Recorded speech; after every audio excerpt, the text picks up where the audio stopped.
ان کا تخلیقی پرندہ ہمیشہ کی طرح فضائے بسیط میں پرواز کرتا رہے گا۔ تو یہ تو تبصرہ تھا اس آبیتی پر جناب مستثمر طاہر صاحب کا۔ اب آئیے میں حمید شاہد صاحب کے طویل تبصرے کا تذکرہ کروں۔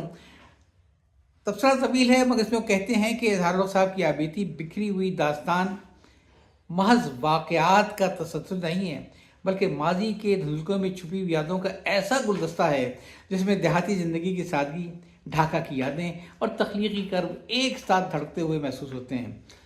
اس آبیتی کے چند کلیدی پہلو یہ ہیں: ڈھاکہ کا عہد شباب۔ مصنف نے اپنی زندگی کے اس دور کو نہایت جذباتی لگاؤ سے بیان کیا ہے جو انہوں نے ڈھاکہ یونیورسٹی میں گزارا۔ یہ صرف 2.5 برس کا عرصہ نہیں بلکہ ان کی شخصیت کے علمی اور ادبی خد و خال کی تشکیل کا زمانہ ہے۔ دیہاتی جڑت اور نوسٹلجیشیا، گاؤں جھنڈیال کی مٹی، دادا جان کی فارسی لائبریری اور دادی کی محبتوں نے ان کے تخلیقی وجود کو توانائی بخشی۔ یہ وہ دنیا ہے جو ان کے لفظوں میں آج بھی زندہ ہے، جہاں چشموں کا پانی، کنکروں کے کھیل اور روایتی کھانوں کی خوشبو ایک عالم کیف پیدا کرتی ہے۔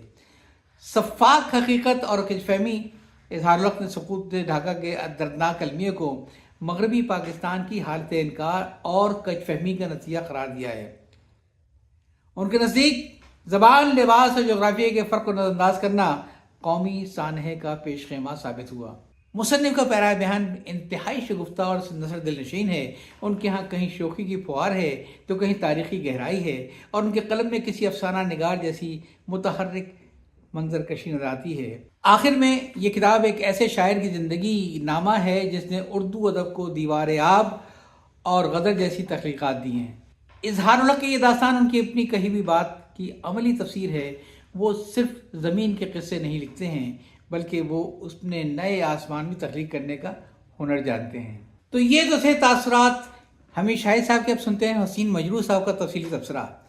وہ لکھتے ہیں کہ اردو ادب میں آبیتیوں کا حال کم و بیش ہاسٹل کے شوربے جیسا ہے، جس کی مقداریت اور پیشکش باورچی کی ثوابدید اور ناگاہ ٹپک پڑنے والے مہمانوں کی تعداد و اشتہا پر منحصر ہوا کرتی ہے۔ مزید برآں مصنف کی سرگزشت کے ہر فریم میں خود نظر آنے کی خواہش بڑی شدت سے محسوس ہوتی ہے۔ مصنف اپنے زمانے اور ارد گرد کے کرداروں کو ولن یا سائے موہوم بنا کر اپنی ناسودگیوں اور ناکردگیوں کی تشفی کرنے کی کوشش کرتا ہے۔ اس باعث ہمارے ہاں اکثر آبیتیاں چنیدہ سچائیوں اور نامعتبر روایتوں کا ملغوبہ بن کر ہی سامنے آتی ہیں۔ شاید اسی کا بدیہی سبب یہ ہے کہ ہمارے معاشرتی سبھاؤ میں سچ بولنے اور اسے ہضم کرنے لینے کا چلن ہم از لائق اتنا نہیں سے۔ تاہم خود نوشتوں کے اس بھیڑ چال میں کبھی کبھار ایسا مرقع صد اعتبار آنکھ کا سرما بن جاتا ہے جس کی واقعیت نہ منظر نامہ اور تحدید سے بیان قابل رشک حد تک آلائشوں سے پاک ہوتا ہے، اور جس کا منشا و مطلوب اپنی ذات کو بڑھاوا دینے کے بجائے اپنے عہد اور زندگی کے کھرے اظہار پر مبنی ہوتا ہے جسے مصنف نے بسر کیا ہوتا ہے۔ بکھری ہے میری داستان ایک ایسی سرگزشت ہے جسے محمد اظہار الحق صاحب کے قلم نے خون جگر سے رقم کیا ہے۔ روایتی آبیتیوں کے برعکس فاضل مصنف نے اس سرگزشت میں زمانی ترتیب سے استقرار نہیں کیا بلکہ قلم یا ناول کی طرح کہیں بیچ سے ایک ٹکڑا اٹھا کر اس کتاب کا آغاز میں ٹانک دیا، جس میں فکشن کی دلاویزی تو ہے لیکن داستان کی رنگ آمیزی یا صنعت مبالغہ کا تڑکا ہرگز نہیں ہے۔ اور یہ بیچ کا تڑکا مصنف موصوف کو جامعاتی تعلیم کے اواخر میں عازم ڈھاکہ ہونا یا 60 کی دہائی کے اواخر میں ماتوب مشرقی پاکستان ہے، جہاں سیاسی بے چینی یا اقتصادی مرحومی کی لہریں ہر کس و ناکس کو واضح طور پر نظر آتی ہیں لیکن نہیں دکھائی دیتی ہیں، تو ہمارے عاقبت نااندیش حکمرانوں کو اس پر ہنگام دور کا احوال مصنف پہ موصوف نے بنگال کی جادوئی فضا کے ساتھ گھلا ملا کر اس درجہ اثر آفرین سے لکھا ہے کہ یہ خود نوشت اس عہد کی ایک تاریخی دستاویز بن گئی ہے۔ سرکاری اعلامیوں سے یکسر مختلف تاریخ۔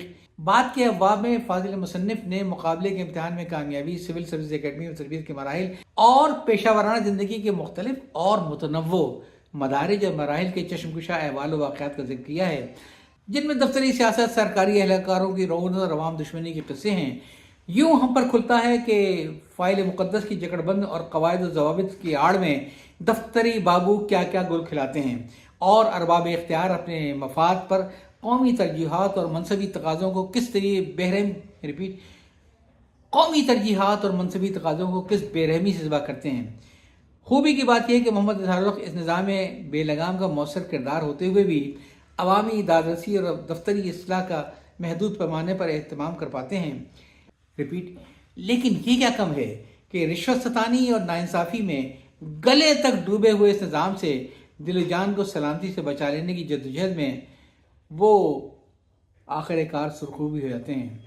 چونکہ وہ پاکستانی مقتدر کے محاصل اور اخراجات کے اہم ترین مناصب پر فائز رہ چکے ہیں، سو ان سے یہ معصومانہ توقع باندھنے میں کوئی مذائقہ نہیں کہ اس داستان جانستاں کی مجوزہ دوسری جلد میں وہ حیث مقتدرہ کے ان پاک باز چہروں کے نقاب سرکانے کا مقدس فریضہ بھی انجام دیں گے، جنہوں نے مقتدری کے لبادے میں وطن اور قوم کے تن آرزو سے لے کر لہو کی آخری بوندیں اور خوابوں کے کئی مرتی ہوئی نمک نچوڑنے میں کوئی کسر نہ چھوڑی۔ ان سے بہتر کسے خبر ہوگی کہ اعلیٰ ترین مناصب پر فائز رہنے کی قرار واقعی شکر گزاری محض ذاتی دیانت سے ادا نہیں ہوتی ہے، بلکہ ملفوظ سچائیوں کو منظر عام پر لانے میں بھی مضمر ہوتی ہے، جنہیں جھوٹ کی ملمہ کاری نے 7 پردوں میں چھپایا ہوتا ہے۔ یہ کتاب موصوف کے لڑکپن کی دیہی معاشرے اور فطرت سے ہم آغوشی کا ایک سچا بیانیہ ہے۔ گو اظہار صاحب کے تعلیمی، پیشہ ورانہ اور مسافرانہ اشغال کے باعث ان کی عملی زندگی کا غالب حصہ بڑے شہروں کی ہمہ ہمی اور بھیڑ بھاڑ میں بسر ہوا، لیکن ان کا آبائی گاؤں اور اس کے نواحات رشتوں ناتوں کی مونج کے اندر ہمیشہ مہکتی لہکتی رہی۔ اس کتاب سے یہ ظاہر ہوتا ہے کہ بدقسمتی سے اب ہمارے دیہات کی سادہ لوحی اور کھرے پن میں بھی شہر کی مصنوعیت اور رفتار گھسائی ہے، تاہم اظہار صاحب کے اندر کا گاؤں حفظ آباد ہے۔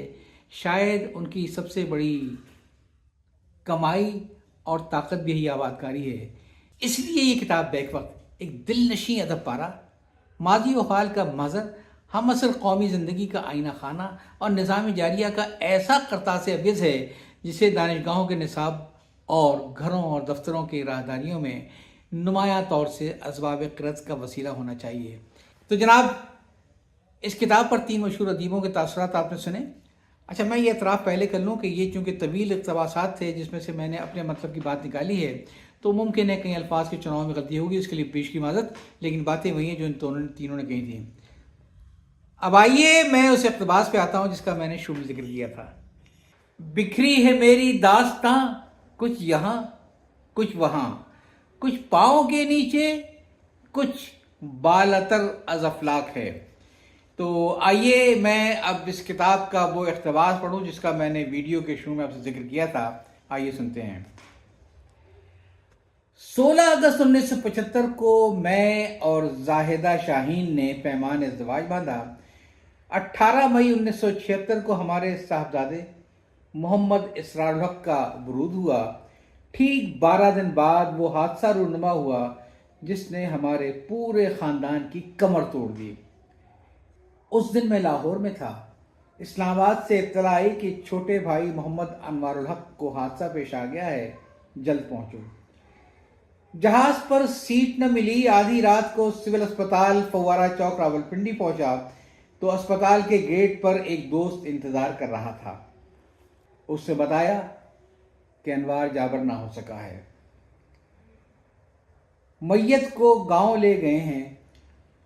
میرے سسر میجر بشیر محمد صاحب چودھری اسی دوست کے گھر میں میرا انتظار کر رہے تھے۔ ہم دونوں ٹیکسی کے ذریعے صبح صادق کو جھنڈیال پہنچے۔ جیسا کہ رواج ہے، میت حویلی کے صحن میں رکھی تھی۔ صحن خواتین سے بھرا ہوا تھا۔ ابا جی نے گلے لگا کر جو فقرہ کہا آج تک یاد ہے، بچیا اسی مارے گئے ہیں۔ محمد اسرار الحق 10 دن کا تھا۔ زاہدہ اسے لے کر ویسے جب اپنے میکے گئی ہوئی تھیں۔ انوار نے اماں جی کو کہا، اماں جی میں اسرار کا ورگا ہو رہا ہوں، ذرا جا کے اسے مل لوں۔ موٹر سائیکل پر سوار ہو کر وہ جیسے سے چلا، 0 پوائنٹ سے ہوتا شکرپڑیاں چوک پر پہنچا۔ پیچھے سے ایک گاڑی جو قیامت کی رفتار سے آ رہی تھی اس کی موٹر سائیکل سے ٹکرا گئی۔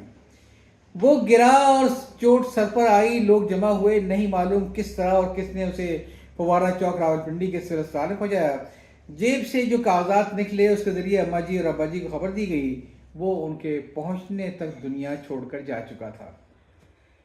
جو اطلاع ہمیں ملی اس کی روح سے، ایک شخص نے جس کا نام حفیظ الرحمان کیانی تھا اور پنڈوڑا کا رہائشی تھا، سی ڈی اے سے ایک گاڑی چرائی اور وحشیانہ رفتار سے انوار کی موٹر سائیکل کو ٹکر مارتا غالباً روات کی طرف چلا گیا، جہاں مبینہ طور پر کسی اور شخص کو بھی حادثے سے دوچار کیا۔ کچھ دوستوں نے اصرار کیا کہ اس کے خلاف مقدمہ درج کرا کے اسے سزا دلوائی جائے، مگر ابا جی نے انکار کر دیا۔ ان کا کہنا تھا کہ بیٹا تو چلا گیا، اب کچہریوں کے دھکے کیوں کھائیں۔ اس کے بعد ابا جی اور اماں جی کی صحت خراب رہنے لگی۔ ایک دن کا نہیں، زندگی بھر کا رونا تھا۔ مجھے اچھی طرح یاد ہے، ابا جی ایک دن برآمدے میں فرش پر بیٹھے رو رہے تھے، روئے جا رہے تھے۔ غم غلط کرنے کے لیے اماں جی میکے والوں کے گاؤں بکوال زیادہ جانے لگیں۔ ابا جی بیمار پڑ گئے۔ اکثر کہا کرتے تھے، قمقموں کے شہر میں گل ہو گیا میرا چراغ۔ 3 ماہ اسلام آباد کے پولی کلینک اسپتال میں داخل رہے۔ میں 3 ماہ رات دن ان کے ساتھی تھا۔ دونوں بھائی نثار الحق انتصار الحق بہت چھوٹے تھے۔ اسلام آباد کے مشہور معالج ڈاکٹر اسلم خان نیازی ان کا علاج کر رہے تھے۔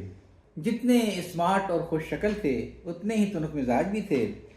ایک دن میں نے ابا جی کی خوراک کا پوچھا تو غصے میں کہنے لگے، بھوکا رکھو۔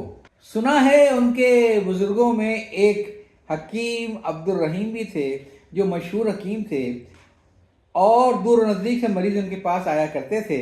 بہت سخت مزاج تھے اور مریضوں پر نسخوں کے علاوہ دشنام ترازی بھی آزماتے تھے۔ بڑے بڑے تروں والے جاگیردار بھی ان کی سخت زبانی سے محفوظ نہ تھے۔ حکیم چونکہ حاذق تھے اس لیے مریضوں کے لیے جائے پناہ بھی تھے۔ ڈاکٹر اسلم خان نیازی بھی سخت زبان تھے اور اللہ نے شفا بھی ہاتھ میں رکھی تھی۔ یہ 3 ماہ جو ابا جی نے اسپتال میں گزارے، ڈاکٹر صاحب سے دن رات کا تعلق رہا۔ ایک وقت ایسا بھی آیا کہ میں نے احباب اور اعزاء کو بلا لیا، مگر اللہ تعالیٰ نے کرم کیا، ابا جی اس کے بعد 30-32 سال تک حیات رہے۔ ایک دن ان کی طبیعت زیادہ خراب تھی۔ ڈاکٹر نیازی نے انہیں کہا کہ آپ جلدی اچھے ہو جائیں، میں نے آپ سے قرآن پاک پڑھنا ہے۔ اب معلوم نہیں ڈاکٹر صاحب نے ابا جی کا دل بہلانے کے لیے ایسا کیا یا سنجیدگی سے کہا، قرآن پاک وہ پڑھے ہوئے نہیں تھے۔ بہرحال ابا جی تندرست ہو گئے۔ ڈاکٹر نیازی کورڈ مارکیٹ مرحوم کے پاس رہتے تھے۔ ابا جی کو ڈاکٹر صاحب کی بات یاد تھی۔ ایک دن سائیکل پر سوار ہو کر ڈاکٹر صاحب کے گھر پہنچ گئے۔ ڈاکٹر صاحب کو کیا معلوم کہ کیوں آئے ہیں۔ بیٹھے اور الیک سلیک کرنے کے بعد ابا جی نے کہا، ہم آج سے قرآن پاک پڑھنا شروع کر رہے ہیں۔ ڈاکٹر صاحب نے بہت آئے بائیں شائیں کی، پھر کہنے لگے، یکم سے ابتدا کر لیں تاکہ فیس کا حساب کتاب آسان ہو۔ ابا جی ہنسے اور کہنے لگے، میں تو فیس لے کر نہیں بلکہ فیس دے کر پڑھانے والوں میں سے ہوں۔ بہرحال ابا جی سے انہوں نے قرآن پاک مکمل پڑھا۔ اس کے بعد تعلق ہی اور ہو گیا۔ بہت احترام کرتے تھے ابا جی کا۔ تندرست ہو کر اسپتال سے ڈسچارج ہو گئے۔ چند دن بعد میں بیمار ہوا تو ڈاکٹر نیازی کے کلینک میں گیا۔ دیکھتے ہی کہنے لگے، میں آپ کو جانتا ہوں، آپ پولی کلینک ملازم ہیں نا؟ میں ہنسا اور کہا کہ میں وہاں ملازم نہیں ہوں، مگر ابا جی وہاں داخل تھے اور میں 3 ماہ ان کے ساتھ اسپتال ہی میں رہا۔ ان کا کلینک میلوڈی مارکیٹ میں تھا۔ جب بھی ہم جاتے تو پہلے خوب گپ شپ کرتے، چیک اپ اس کے بعد ہوتا۔ ہمارے پورے خاندان کا علاج تازہ میں آخر مفت کرتے رہے۔ ایک بار میں نے فیس دینے کی کوشش کی تو کہنے لگے، اظہار جوائنٹ سیکرٹری۔ تب میں اسی پوسٹ پر کام کر رہا تھا۔ اظہار جوائنٹ سیکرٹری ہو گئے مگر عقل نہیں آئی۔ انہیں ہمیشہ یہ گمان رہتا تھا کہ ان اقارب اور احباب میں کوئی نہ کوئی ان پر جادو کر رہا ہے، اور وہ وظائف کثرت سے کرتے۔ عمران خان کے فرسٹ کزن تھے مگر اسے ناپسند کرتے تھے۔ میں اور بیگم ان کے بچوں کی شادیوں میں شرکت کے لیے 2 بار میاں والی گئے۔ شادی کے پنڈال میں میں نے جنرل امیر عبداللہ خان نیازی کو پہلی اور آخری بار دیکھا۔ میاں والی کی روایتی پگڑی پہنے ہوئے تھے۔